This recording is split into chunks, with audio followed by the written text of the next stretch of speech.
အားလုံးပဲမင်္ဂလာပါကျွန်တော်ဒီနေ့ကတော့ဒါ macro မှာတွားပြီးတော့ဆန်အိတ်ဝယ်တာကိုရိုက်ပြတာဖြစ်ပါတယ်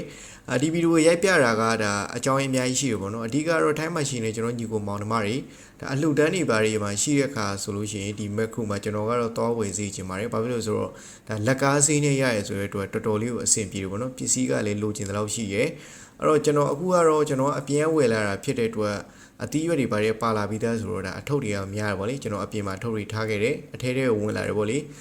ဒီမှာဆိုလို့ရှိရင်လည်းဒါမြင်နေရတဲ့အတိုင်းပဲမုတ်ဒီဘာတွေကစအကုန်လုံးကိုဒါပြစုံနေရတယ်ပေါ့လေအခုမြင်နေရတဲ့မြင်ကွင်းရဲ့ဒီဘက်ဘယ်ဘက်ချမ်းပါဆိုလို့ရှိရင်လည်းဒါလူသုံးကုန်ပစ္စည်းတွေရှိတယ်ဒါအစုံပဲပေါ့လေဒါကတော့ကျွန်တော်ကသွားနေတာကဒါအသီးရွက်တန်းဘက်ကိုသွားနေတာအသီးရွက်တန်းရဲ့ဘေးမှာကဒီအသားငါးတွေရောင်းတဲ့နေရာရှိတယ်ပေါ့လေအဲ့တော့တော်တော်လေးကိုကျဲတယ်ဒါအသီးရွက်တွေပေါ့နော်မြင်နေရတဲ့အတိုင်းပဲအကုန်လုံးကလက်လက်ဆက်ဆက်ပဲဖြစ်တယ်အဲ့တော့တစ်ခေါက်တော့သွားကြည့်ကြပါဒါကတော့ဒါဝတ်သားတန်းပေါ့နော်အရင်ကတော့ဒါဝတ်သားကသူတို့ကီလိုနဲ့ရောင်းတယ်အခုကတော့ဒါဘူးလေးနဲ့ရောင်းတယ်ပေါ့နော်ဒါကတော့ကြက်သားကတော့ဒါမြင်တဲ့အတိုင်းပဲကီလိုနဲ့ပဲရတယ်ကိုလိုချင်တဲ့လောက်ရတယ်တကယ်ကိုလည်းလက်ဆက်တယ်ပေါ့နော်ရွေးချယ်စရာတွေအများကြီးရှိတယ်အဲ့လိုမျိုးအများကြီးကိုသူထည့်ပေးရတယ်ဒါကျွန်တော်ကတော့အပြင်ကနေပြီးတော့ဝယ်လာပြီးသားဖြစ်တဲ့အတွက်ဒီထဲမှာကတော့တိတ်ပြီးတော့မပွဲဖြစ်ဘူးဒါအသားဆိုလို့ချင်းလည်းဒါအသေးမြစ်တွေပဲအဲ့လောက်ပဲဝယ်ဖြစ်တယ်ပေါ့လေ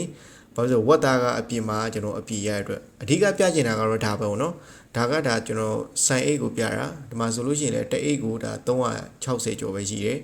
ဒါလေးလောက်ယူလို့ရှိရင်အများစင်းနဲ့ရပါတော့နော်ဒီဆန်က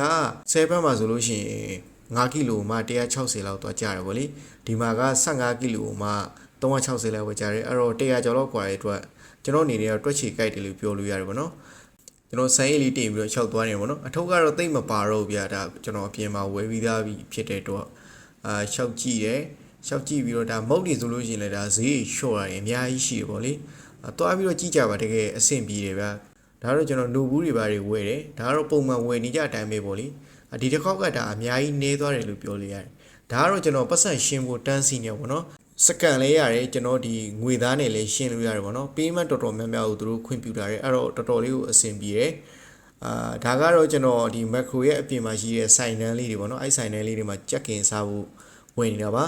ဒီ macro ထဲမှာကတော့ကြက်ကင်ကဒါအကောင်လိုက်ရောင်းတာဖြစ်တဲ့အတွက်ကျွန်တော်တို့မကုန်ဘူးပေါ့နော်စားရတာအဲ့တော့မကုန်မခန်းနေဖြစ်တယ်အဲ့တော့ကျွန်တော်ကတော့ဒီမှာပဲဝယ်တယ်ဒီမှာတော့ဒါကျွန်တော်ပေါင်ချမ်းလေးတွေရတယ်ပြီးတော့ဒီမှာရောင်းတဲ့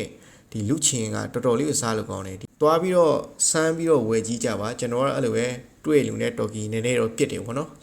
သူလည်းနားမလဲကျွန်တော်လည်းနားမလဲโอเคဒါကတော့နောက်ဆုံးတာကျွန်တော်ပြန်မှုအတွက်လုံနေပါတော့ကျွန်တော်သွားတဲ့ macro ကကျွန်တော်အိမ်ဘက်ကိုပြန်တဲ့နေရာမှာဒါမီးပွိုင်းတစ်ခုရှိတယ်အကွေလေးပေါ့နော်အဲ့ဒီမှာဆိုလို့ရှိရင်ကားထားကြက်တဲ့အတွက်ကျွန်တော်ဘိုးကိုခေါ်လိုက်ပါတယ်မိတ်ဆွေတို့အနေနဲ့လည်းကိုယ့်ရဲ့နီးနားမှာရှိတဲ့ဒီ macro မှာသွားပြီးတော့စမ်းဝယ်ကြည့်ကြပါတကယ်ကိုတန်တယ်ပြီးတော့အထဲမှာဆိုလို့ရှိရင်ဒီအသားငါးတွေကလည်းတကယ်ကိုလက်ဆက်တယ်ပေါ့နော်အဲ့တော့စမ်းပြီးတော့ try ကြည့်ကြပါလို့ကျွန်တော်အနေနဲ့အကြံပေးလိုပါတယ်